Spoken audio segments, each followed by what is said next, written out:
Racist cop kicks black couple. Out of luxury hotel, regrets it when she learns their secret.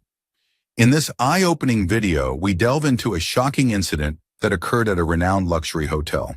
A black couple, simply looking to enjoy a peaceful getaway, found themselves facing an unexpected and appalling situation. As they checked into the hotel, they were met with unwarranted hostility from a racist cop who was called to the scene. If you are enthusiastic about this narrative, please inform us. If you appreciated the video, press 1. If not, select 0. Your feedback genuinely motivates me to collect additional uplifting and significant narratives. Had earned the right to be there. The waitstaff, dressed in pristine black suits with white gloves, moved silently around the room, their every action precise and graceful.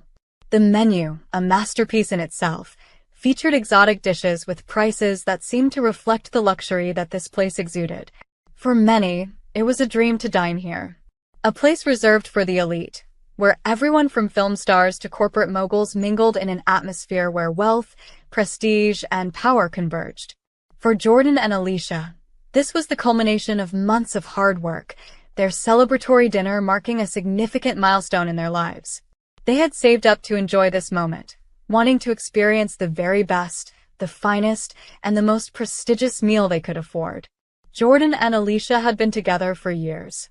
They were the kind of couple that seemed to have it all: intelligent, ambitious, and driven. Jordan, a successful entrepreneur in his early 30s, carried himself with a quiet confidence. His tailored suit fit perfectly, and he exuded an air of sophistication and accomplishment. He was the kind of man who had worked hard to build his career, and his success was evident in his calm, collected demeanor. Alicia, on the other hand, was a lawyer. Tall, poised, and equally stylish, she wore an elegant evening gown that shimmered softly under the restaurant's lights. She was known for her intellect, her precision, and her ability to navigate the world of corporate law with ease. Together, they made a formidable pair, strong, independent, and with a shared commitment to their careers and each other. This evening wasn't just about dining at a fine restaurant. It was a celebration of everything they had achieved together. Perhaps it was their anniversary, or perhaps it was the recent success of a business venture Jordan had launched. Whatever the occasion, they were eager to experience something beyond their ordinary lives, something extraordinary. They wanted to savor the high-end experience, to feel what it was like to belong to this world of exclusivity. When Jordan and Alicia walked into the restaurant, they were met with a brief but noticeable pause from the maitre d'. It wasn't an obvious reaction, no loud gasp or stares, but it was enough to make the couple feel as if they were under a subtle scrutiny. After a quick glance at their reservation details, the maitre d' offered them a table, though there was a slight hesitation in his actions, as if he was trying to process their presence there. The staff was polite, the ambience stunning, and at first, the couple felt like any other patrons, welcomed and respected. They were led to their table, passing other diners who seemed absorbed in their meals and conversations. The evening was still new, and the promise of a delightful experience hung in the air. They were shown to their seats with the expected grace of a high-end establishment. A waiter swiftly poured them water, another offered them the wine list, and for a moment, everything felt as it should. However, as they settled into the luxurious surroundings, a subtle but undeniable feeling of discomfort began to creep in. It started with a few glances, other diners subtly looking over at them, their eyes lingering just a bit too long. At first, Jordan and Alicia brushed it off. They were nervous, after all. This was a new experience for them, and perhaps they were imagining things. But as they sat down, there was no mistaking the tension that seemed to build in the air. It wasn't just the glances, they were used to those. It wasn't even the whispers they occasionally caught in the background. It was the way the staff seemed to treat them with a slightly different tone than the other guests. The waiter was polite but distant. The smile was a little more strained. And when another guest at the nearby table was greeted with laughter and casual conversation, Jordan and Alicia couldn't help but feel that something wasn't quite right. At first, it was so subtle that it was easy to ignore. But the feeling kept growing, like an uncomfortable itch they couldn't scratch. They were aware of their surroundings, of the luxurious setting, the expensive decor, and the clientele that surrounded them. But now it felt as though they didn't belong. They had been welcomed, yes, but they couldn't shake the feeling that they were outsiders in a world that wasn't quite made for people like them. The air of exclusivity that once felt inviting now seemed a little more suffocating. The subtle biases that Jordan and Alicia had encountered in their lives, microaggressions, stares, awkward silences, were now manifesting in this high-end restaurant. It wasn't loud or overt, but the discomfort was undeniable. They had spent months saving to be there, to experience a world that felt just out of reach. And now, with every glance, every awkward smile, it felt as though the world was closing in around them. The couple tried to dismiss the unease. Maybe they were imagining things. Maybe they were just nervous. But deep down, they knew what they were feeling wasn't just in their heads. The subtle, invisible wall between them and the other patrons was growing higher, and they were beginning to feel like they didn't belong in a place that was supposed to be welcoming to all. In that moment, the excitement of the evening started to fade, replaced by an unsettling awareness that would shape the rest of their experience. It wasn't just about the food anymore. It was about something far more important. The feeling of being judged, the discomfort of being treated as if they were out of place, even when they had every right to be there. Officer Rachel Clark was a woman who held her position in high regard. In her late 30s, she had been hired as part of the private security team for the luxury restaurant, known for its reputation of exclusivity and its regular celebrity clientele. Her role was not only to maintain safety but also to preserve the polished image of the establishment. She had a no-nonsense attitude that matched the atmosphere of the place she worked in. To her, the restaurant wasn't just a high-end dining venue. It was an institution, and any potential threat to its image, no matter how minor, had to be nipped in the bud. Clark was known for her unwavering attention to detail. She had a reputation for being stern, and her presence alone often made staff members stiffen. To them, she was unapproachable, always on the lookout for anything that might disrupt the perfect illusion the restaurant worked so hard to create. Whether it was a loose thread on a guest's coat or an overly familiar interaction between a patron and a waiter, she would always make sure it was dealt with quickly. There was no room for error in her world, and the restaurant's image was her highest priority. Despite her role in security, Clark rarely got involved in any real security issues. Instead, her attention was often on appearances, ensuring that the clientele looked the part and that everything remained pristine.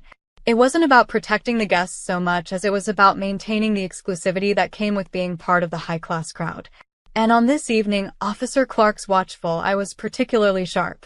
She didn't miss anything, especially when it came to making sure that the wrong kind of people didn't feel too comfortable in places where they didn't belong.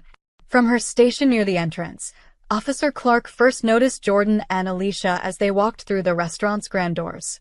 Her eyes lingered on them for a few moments longer than necessary, an instinctive reaction. They were impeccably dressed, Jordan in a tailored suit that fit him perfectly, and Alicia in an elegant evening gown that shimmered with understated beauty. They didn't stand out for any reason that one might assume. Nothing about them screamed out of place, but Clark's gaze told a different story. She scanned them as they walked across the room, scrutinizing their every move. They were well-dressed, yes. They moved with confidence, but there was something about them that unsettled her. It wasn't the way they looked. It was the way they blended so effortlessly into the high-end crowd. She had expected them to draw attention for some reason, perhaps by acting out of place, or maybe by looking like they didn't belong. But no, they seemed poised and at ease, and that made her uncomfortable. The smoothness with which they glided past her, like any other well-dressed patrons, left her with an unshakable sense of doubt. Something about them felt wrong, like they didn't belong in the world she was sworn to protect. Her gaze shifted to the staff, noticing that a few of the waiters had exchanged glances. She couldn't tell if it was just her own unease influencing her, but it seemed like the staff was uncomfortable too. There were small, almost imperceptible movements. A waiter quickly averting their eyes when Jordan made eye contact, another waiter's soft chuckle that seemed too forced. It didn't take long for Clark to feel that this was more than a coincidence. Something was off, but she couldn't put her finger on it. She made a mental note of their appearance and their demeanor as they settled into their seats. The couple didn't cause a stir. They weren't loud or drawing attention to themselves. But the unease that Clark felt was only growing stronger.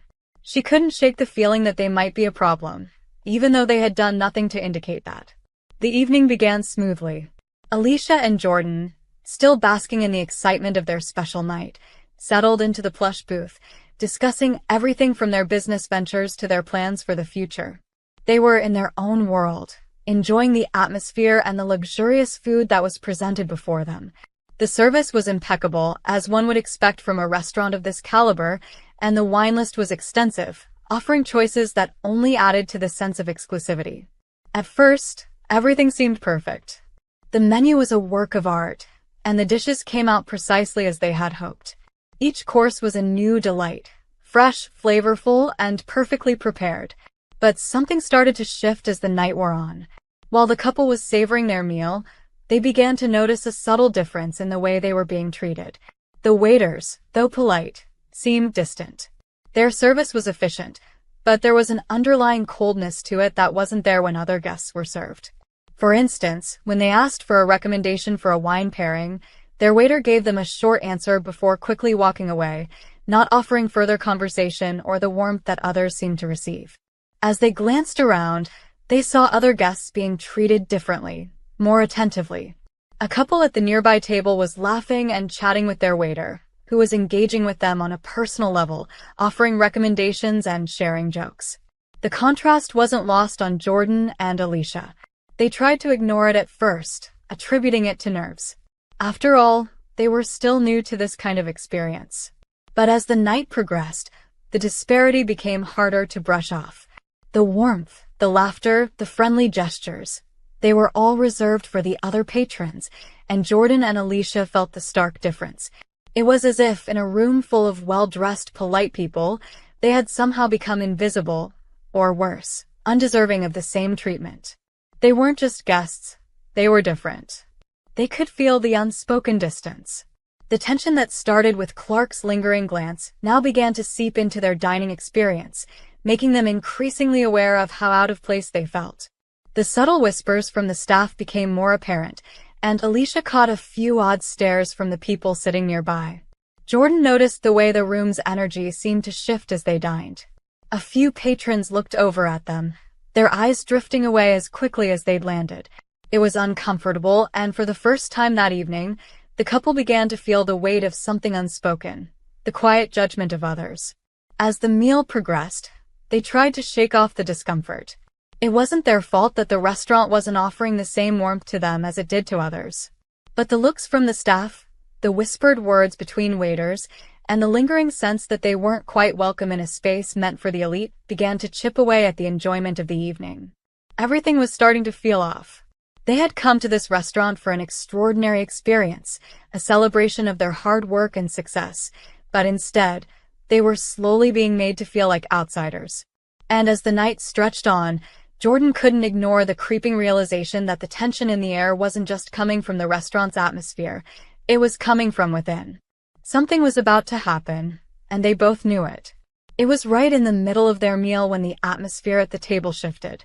Jordan and Alicia were enjoying their conversation, laughing and reminiscing about old memories, letting the world outside their little bubble fade away. But then, as if someone had flipped a switch, the air grew thick with tension. Officer Rachel Clark, who had been quietly observing from the periphery of the restaurant, made her move.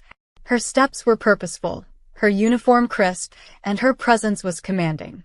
She walked confidently towards the couple's table, her gaze fixed on them like a hawk watching its prey. As she approached, Alicia and Jordan exchanged confused looks, unaware of what was about to unfold. Without warning, Officer Clark interrupted their conversation with a sharp "excuse me" that cut through the air like a knife.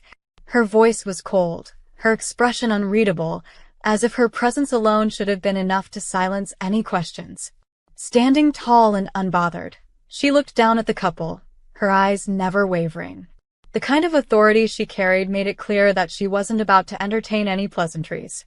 It was immediately clear that this wasn't a social visit. "Can I help you?" Jordan asked, trying to remain composed. He glanced up at Clark, his confusion only growing as she stood in front of him, blocking the table with an air of authority.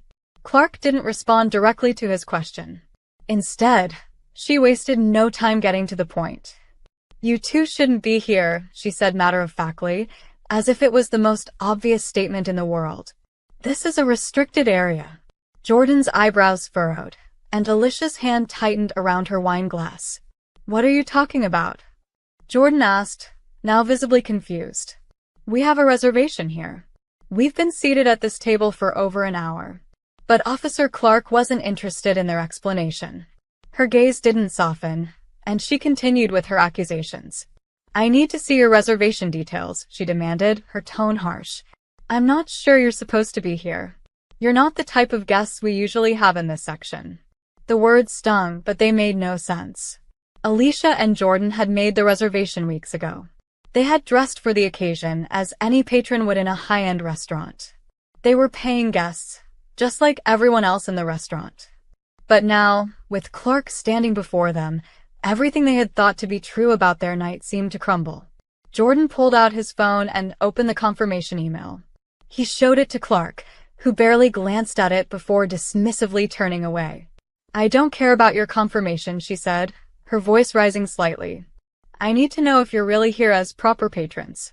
If you're not, I'll have to ask you to leave. Alicia's stomach twisted in knots. Proper patrons, she repeated, trying to keep her voice steady, though her frustration was evident. We made a reservation. We're paying customers. What do you mean by proper patrons? Clark's eyes narrowed, and she crossed her arms over her chest. Her body language made it clear that she had already made up her mind. You're clearly not the kind of people who belong here, she said, her voice dripping with condescension. I'm not sure if you've used fake IDs or if you're just pretending to be something you're not, but I can't allow you to continue sitting here. The words hit hard. Alicia's face flushed with a mixture of anger and disbelief. She had worked so hard to get to this point in her life. This night was supposed to be a celebration, not a public humiliation. She opened her mouth to speak, but before she could say anything, Jordan quickly stepped in. Ma'am, there has to be some mistake, he said, trying to keep his voice calm, though his fists were clenched under the table. We've been here for over an hour. We're not causing any trouble. We're just trying to enjoy a nice meal. Alicia nodded, trying to stay calm despite the injustice she felt. Please, we've done everything by the book. There's no need for this. We are not here to cause a scene. But Officer Clark wasn't hearing any of it. Her attitude only grew more aggressive, her eyes flashing with something more than just suspicion. I don't care about your excuses, she said sharply. If you're here under false pretenses, you'll have to leave. Now. The situation was quickly spiraling out of control, and it felt as if the walls were closing in on them. Alicia tried to maintain her composure, but the officer's dismissive attitude only made her frustration grow. She turned to the waitstaff, hoping for some kind of support or intervention, but it was clear they were too afraid to speak up. Jordan, who had been trying to keep the peace, stood up suddenly, his chair scraping harshly against the floor. He was fed up. Listen, this is ridiculous, he said, his voice rising. We have a right to be here. We've done everything right. There's no reason for you to treat us like this. Alicia's hand instinctively went to his arm, trying to calm him down, but before either of them could say anything else, Officer Clark raised her voice, her words carrying across the room. I'm calling security. If you don't leave voluntarily, I'll have no choice but to escort you out myself. The words echoed in their ears, but they didn't make sense. Everything about this night had been perfect up until now, but in an instant, it felt like everything was falling apart.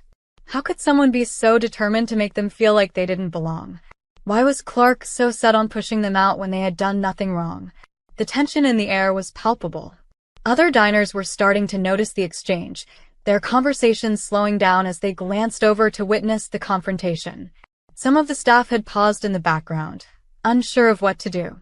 No one came to the couple's defense, and the isolation they felt in that moment was overwhelming.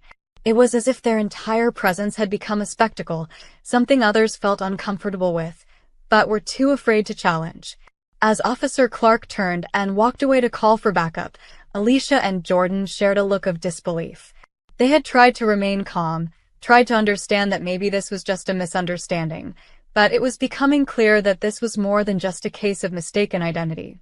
This was something deeper, something about who they were, and how they were perceived in a place that prided itself on exclusivity. With the looming threat of security arriving, the couple's anniversary dinner had been ruined.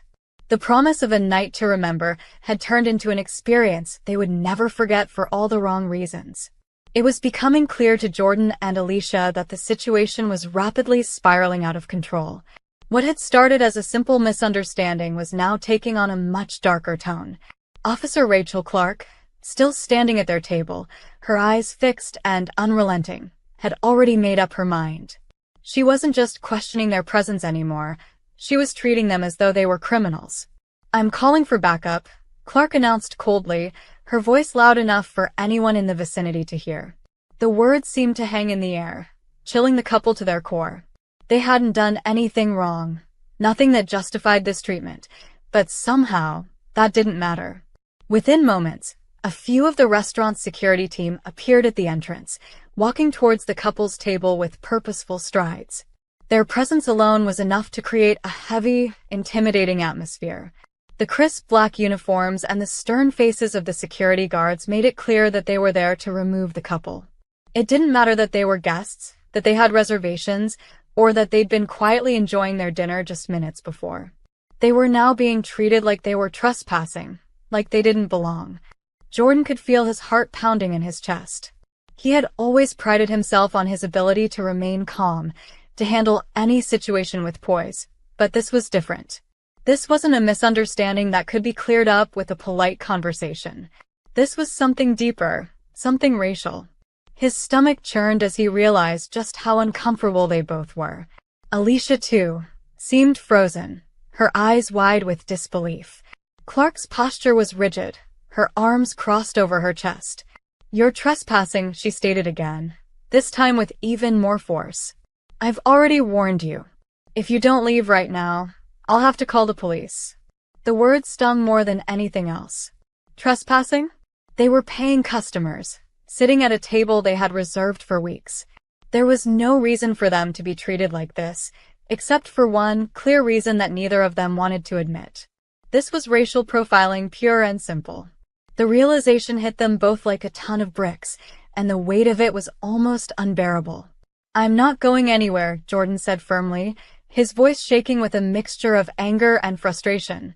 "We're not doing anything wrong. We have a reservation." Clark's response was swift and sharp. "It's not about your reservation. It's about whether or not you belong here." Her voice was filled with contempt, the implication clear. People like them didn't belong in a place like this. They were out of place, and she wasn't going to let them forget it. Alicia clenched her jaw, her fingers trembling as they gripped the edge of the table. She had wanted this night to be special, a celebration of their hard work and accomplishments.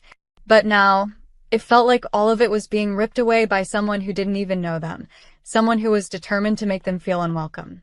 As the security guards began to move in closer, the couple's sense of isolation deepened. They could feel the eyes of the other diners on them, the subtle shift in the room's energy as the scene unfolded. Some people were watching with clear disapproval, shaking their heads in silent judgment. Others were whispering to each other, their hushed voices betraying their discomfort, though none of them intervened. Alicia caught the gaze of one woman who was watching them intently, her eyes filled with curiosity, but there was no sympathy in them. The woman quickly looked away, as if embarrassed to be associated with what was happening. The sense of alienation was overwhelming, like they were under a microscope, and everyone was silently weighing whether or not they were deserving of being in this space. But the worst part wasn't the whispers or the stares. It was the feeling of helplessness. They were guests, paying customers, yet they felt like they were being treated like criminals. It was as if their mere presence was a threat to the status quo. Alicia finally found her voice, though it was shaking with frustration. "Why are we being treated like this?" she asked, her eyes locking onto Officer Clark's. "What did we do wrong? We've been here for over an hour. We have a reservation. We're not causing any problems." Clark didn't even flinch at the question. Her response was quick, almost dismissive. "You don't belong here. This isn't your kind of place. You should know that." The words cut through Alicia like a knife. There was no attempt to even hide the bias in her statement. It was as if everything Alicia and Jordan had accomplished, everything they had worked for, was irrelevant. None of that mattered to Officer Clark. What mattered was their appearance, their race. Jordan could feel the anger rising in him, threatening to take over. He had worked hard for everything he had, and yet here he was, standing in a place he had every right to be, treated like an outsider by someone who was supposed to be upholding fairness, not judgment. He clenched his fists and stood up, his voice no longer quiet but filled with a firm resolve. "This is unacceptable," he said, his voice carrying across the room. "We are paying customers. We've done nothing wrong, and we are not leaving until we've had a chance to speak with someone in charge." Alicia stood up with him, her hand on his arm as they both faced Officer Clark. They weren't about to back down. Not now, not after everything that had happened. But just as the tension seemed like it would boil over, they heard a voice behind them. "Is everything all right here?" It was the restaurant manager, a woman in her mid-40s, wearing a professional but somewhat uneasy expression. She had clearly heard the commotion and now stood in the doorway of the restaurant, looking at the scene with a mixture of concern and confusion. "I'm sorry, but there seems to be a misunderstanding," the manager said, her eyes shifting between the couple and Officer Clark. "Can we talk about this for a moment?" Jordan's heart sank as he saw the manager's eyes flicker briefly to Officer Clark before focusing back on them. It was clear the officer had already painted a certain picture of them to the manager. They weren't just customers anymore. They were the problem. Alicia could feel her blood boiling. This was not how they had envisioned their evening, and now it was clear they would be fighting not just to finish their dinner, but to defend their very dignity. As the manager stepped closer, she tried to smooth things over with a few apologetic words, but the damage was already done. The couple felt humiliated, isolated, and more than anything, trapped. Despite the manager's attempts to calm things down, there was no mistaking the truth of what was happening. They were being pushed out, not because they had done anything wrong, but simply because they didn't belong in this space. And as the situation continued to escalate, it was clear to Jordan and Alicia that the night was lost, and so was a piece of their trust in the world they had worked so hard to be a part of. The tension in the air was thick, the kind of discomfort that settles deep in your chest, making it hard to breathe. Jordan and Alicia were still standing at their table, flanked by Officer Clark and the security team, as the restaurant manager, Ellen Matthews, walked briskly toward them. She had heard the commotion from across the room, and it was clear from the look on her face that she wasn't happy about what was unfolding. Matthews was a woman in her mid-40s, dressed in a sharp suit that looked polished and professional. Her demeanor was calm, but there was an obvious tension in her body as she approached the table. As soon as her eyes landed on Clark, the officer's rigid posture and the defensive stance she had taken toward the couple, Matthews seemed to understand that something had gone terribly wrong. She glanced quickly at the couple, then back at Clark, clearly aware of the uncomfortable scene she was walking into. "I'm Ellen Matthews," the manager said, introducing herself in a voice that was calm but authoritative. "I'm the manager here. What's going on?" Clark, without missing a beat, stood straighter and looked at Matthews with a hint of defiance.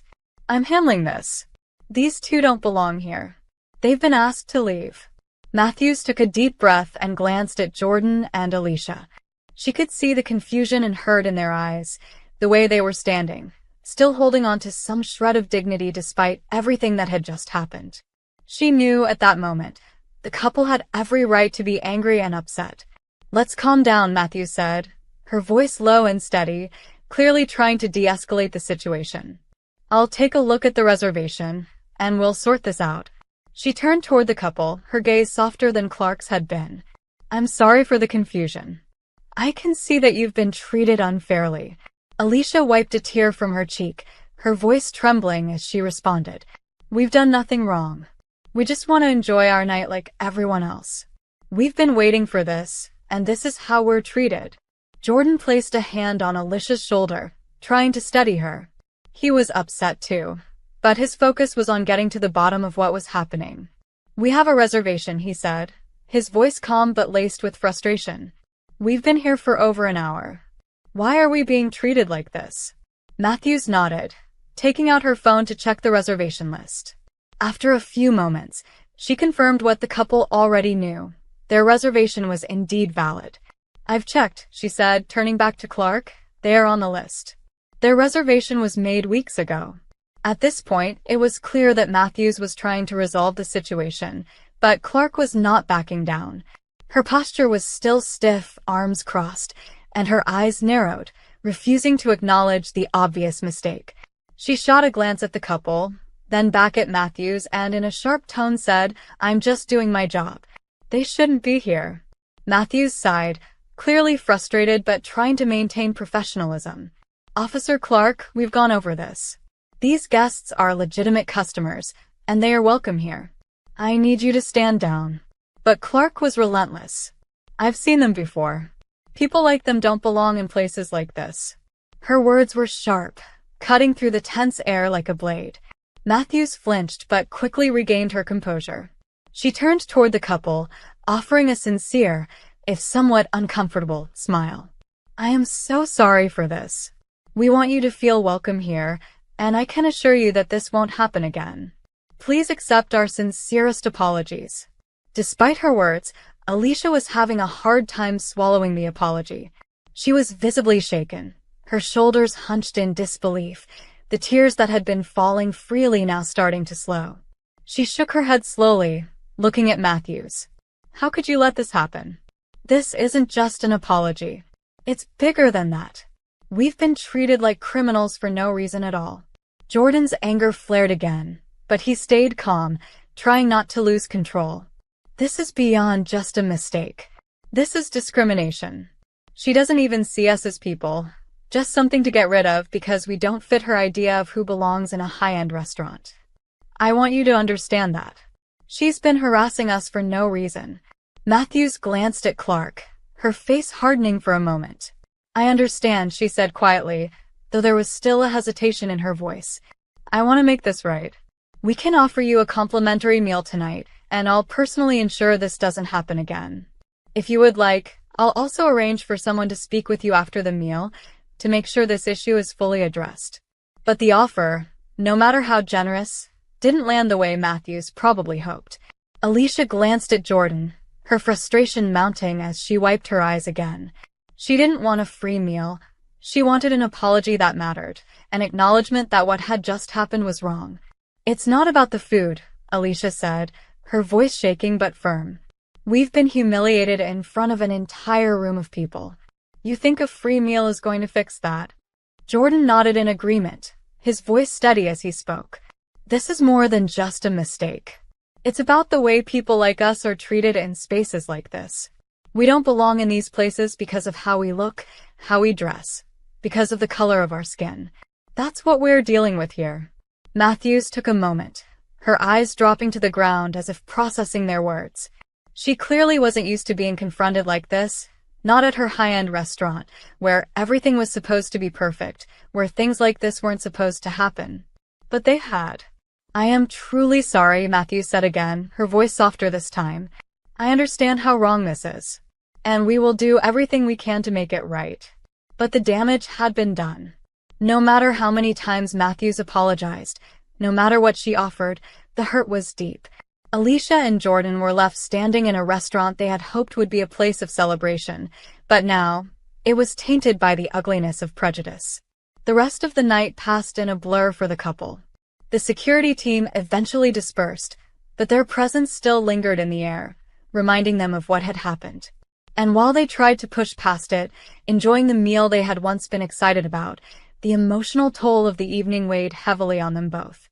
As they finished their meal in silence, Jordan finally spoke up, his voice quiet but resolute. "We won't forget this. Not for a long time." Alicia nodded, wiping away the last of her tears. "And we won't let it go. This is bigger than just us." They left the restaurant with mixed feelings, grateful for the manager's intervention but still reeling from the injustice they had faced. What was supposed to be a special evening had turned into a painful reminder of the ongoing fight against discrimination, and the couple knew they couldn't let that fight go unnoticed. The night at the restaurant was supposed to be a celebration, but what had unfolded instead was a nightmare that neither Alicia nor Jordan would ever forget. What was meant to be a quiet, romantic dinner to mark a milestone in their lives had quickly turned into a public spectacle. The racial profiling, the humiliation, the feeling of being trapped in an environment where they weren't wanted. These were the memories that would linger. But the story didn't end when they walked out of that restaurant. It had only just begun to unfold, and soon, the whole world would know what had happened. Alicia and Jordan weren't the type of people to shy away from standing up for what was right, especially when it involved something as blatant as racial discrimination. As soon as they were back in the safety of their home, they decided to take action. Alicia, ever the advocate, took out her phone and started typing. She poured her emotions into a long post, telling the story of what had happened that evening, how they had been treated unfairly, how Officer Clark had profiled them and made them feel like criminals simply because of the color of their skin. Her words were raw, honest, and heartfelt. She described the exact moment when they realized they were being discriminated against, the shock that ran through their veins as Officer Clark had approached them with that judgmental tone, and how, despite their attempts to explain themselves, the situation only worsened. Alicia didn't hold back. She described the humiliation, the isolation, and the pain of being made to feel like they didn't belong in a space they had every right to occupy. Jordan, after reading Alicia's post, added his own thoughts. He spoke about the way the security team had arrived, the heavy atmosphere, and the way they were treated like criminals despite being paying customers. He wrote about how it felt to know that no matter how successful you are, no matter how hard you work, your worth is still questioned by others who look at you and see only your skin color. The couple published the post on their personal social media accounts, not knowing just how far their story would spread. But it didn't take long for it to go viral. Friends, family, and complete strangers began to share it. The post was passed around, retweeted, and reposted. People from all walks of life began commenting, offering their support, and sharing similar experiences of being treated unfairly in elite spaces. They had found a voice, a way to speak out against the discrimination that so often goes unnoticed or ignored.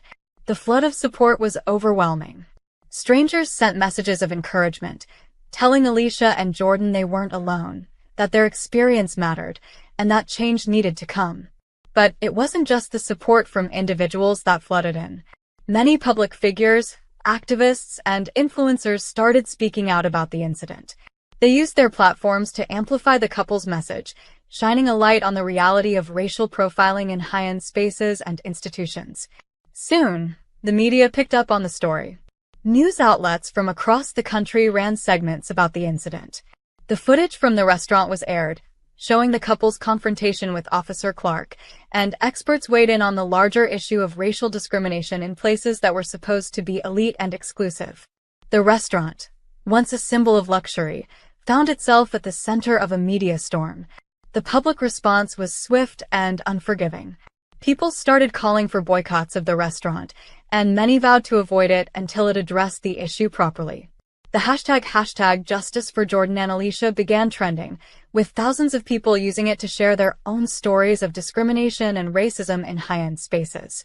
The restaurant's response, however, left much to be desired. They issued a public apology on social media, but it was vague and didn't go into much detail. The apology expressed regret for the unfortunate incident and promised to look into the matter. There was no mention of Officer Clark or any specific actions being taken. It was clear to many that the restaurant was trying to distance itself from the incident without taking full responsibility for what had occurred. The backlash only grew stronger. People criticized the restaurant for its lack of accountability. It wasn't enough to offer a generic apology. It was clear that more needed to be done. People wanted to know what steps the restaurant would take to ensure that something like this would never happen again. They wanted answers, and they weren't getting them. While the social media backlash continued to gain momentum, Alicia and Jordan were left grappling with their own emotions and deciding what their next steps would be. They had felt violated, humiliated, and powerless in that moment at the restaurant, but now they had a choice. They could either let the incident slide or take action to ensure that they, and others like them, were never treated this way again. After much discussion, they decided to consult with legal experts. They knew the road ahead wouldn't be easy, but they both agreed that this wasn't just about them anymore. This was about sending a message that racial discrimination, especially in places of privilege, needed to be addressed and stopped. They met with a civil rights attorney who had handled discrimination cases before. The attorney listened intently as they recounted the events of that night, from their arrival at the restaurant to the moment they were told to leave. Alicia explained how Officer Clark had profiled them and how the restaurant had failed to step in and correct the situation. Jordan spoke about the emotional toll the incident had taken on both of them, the sense of helplessness and anger that had built up throughout the night. The attorney explained the legal options they had. They could file a lawsuit for racial discrimination, emotional distress, and even for the damage done to their reputations. The attorney made it clear that they had a strong case. It was clear that the restaurant had allowed racial profiling to take place under its roof, and Officer Clark's actions had been discriminatory. Alicia and Jordan took some time to think about the next steps. They knew that a lawsuit could take months, even years, to resolve. They also knew that they would likely face a lot of public scrutiny, especially from those who didn't understand why they were pursuing legal action. But in the end, they felt that it was the right thing to do. "It's not just for us," Alicia said one evening as they sat together, discussing their decision. "This is about making sure no one else has to go through what we went through. This is about showing that this kind of behavior won't be tolerated anymore." Jordan nodded in agreement. "We have to do this. It's bigger than just us. It's about fighting for everyone who's ever been made to feel less than, just because of the color of their skin." So, with the support of their attorney, Alicia and Jordan officially filed a lawsuit against the restaurant for racial discrimination, seeking damages for emotional distress and the harm done to their reputations. They also made it clear that they weren't just after money. They wanted the restaurant to take full responsibility for the actions of Officer Clark and to implement better training for their staff on racial sensitivity and discrimination. As they moved forward with the legal process, they felt both a sense of empowerment and exhaustion. It was a fight, but it was a fight worth having. They were no longer just a couple who had been wronged. They were now part of a larger movement, one that sought to make sure that no one else would ever have to face the kind of discrimination they had experienced. And though they couldn't predict how things would unfold, Alicia and Jordan knew one thing for certain. They were going to continue speaking up, continue fighting for change, and continue demanding justice for themselves and for others. Because the fight for equality and dignity didn't stop with them, it was a fight for everyone who had ever been silenced or erased because of their race. The aftermath of the incident at the high-end restaurant was not an easy journey for Alicia and Jordan. The emotional toll was still fresh, the sting of being unfairly treated lingering in their minds.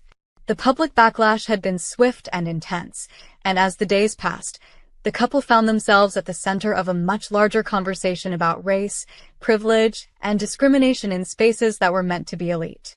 But now, as the dust settled and the investigation into Officer Clark's behavior progressed, Alicia and Jordan were left to reflect on what had happened and whether any real change would come from it. After the initial shock of the incident wore off, the restaurant began to address the situation. Officer Clark, who had been hired to ensure the restaurant's exclusivity and manage security, was put on administrative leave as the hotel conducted its internal investigation. It didn't take long for the restaurant to uncover Clark's history of similar actions. The investigation revealed that she had, in fact, been involved in multiple incidents of racial profiling at other venues and had shown a consistent pattern of bias towards Black patrons. The restaurant's management took swift action. Officer Clark was eventually terminated. On paper, it seemed like the right thing to do, a consequence for her actions. But for Alicia and Jordan, it wasn't that simple.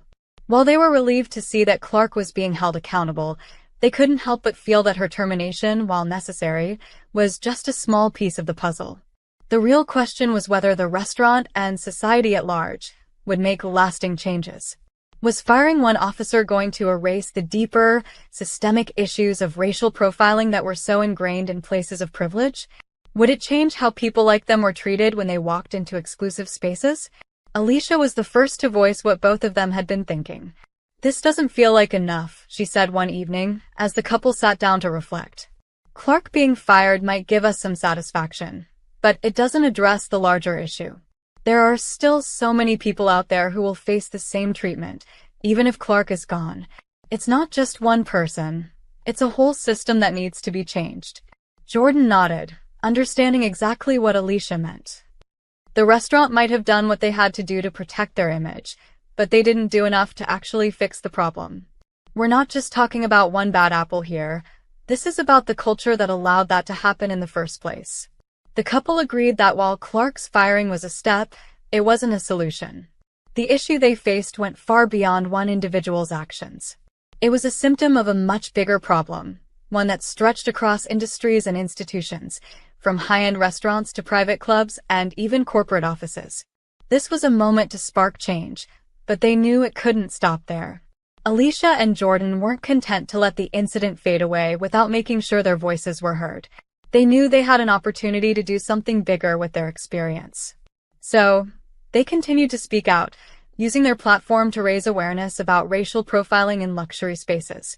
They didn't want their story to be one of anger and frustration alone. They wanted it to be a call to action.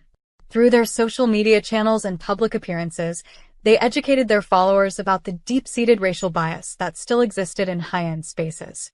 They shared their story repeatedly, not as victims, but as individuals who had experienced a stark reality that many people of color faced every day. They spoke about how their status, success, and hard work hadn't protected them from being treated unfairly simply because of their race. They used their experience to highlight the unspoken barriers that people of color often encountered in environments where wealth and exclusivity were the main currency. Their efforts didn't go unnoticed. Civil rights organizations reached out to them, offering their support and helping to amplify their message. Alicia and Jordan began working with these organizations to advocate for broader societal changes. They spoke at events, participated in panel discussions, and even collaborated with lawmakers and activists to push for stronger policies against discrimination in private establishments. Alicia often spoke passionately about the importance of education in combating racism. "We have to start by having honest conversations about race and privilege," she would say. Too many people are comfortable turning a blind eye to the ways racism plays out in everyday life. It's not enough to say you're not racist. You need to be actively anti-racist. You need to speak up when you see something wrong happening, even if it's uncomfortable. Jordan, too, had become an outspoken advocate for change. He often used his platform as a successful entrepreneur to challenge the norms of exclusivity and privilege that permeated many high-end spaces. He talked about the emotional toll that racism took on people of color, how it wasn't just an inconvenience but a constant barrier to opportunity and well-being. "People don't realize that racism isn't just a problem for the people who are being targeted," he said in one of his posts. "It's a problem for all of us. It divides us. It limits our potential. And it's something we all need to work together to change." Despite the setbacks, Alicia and Jordan were hopeful. They knew they had started something much bigger than just their individual experience. Their story had sparked a larger conversation, and they were determined to keep that conversation going. They were no longer just speaking for themselves. They were speaking for everyone who had been silenced or dismissed simply because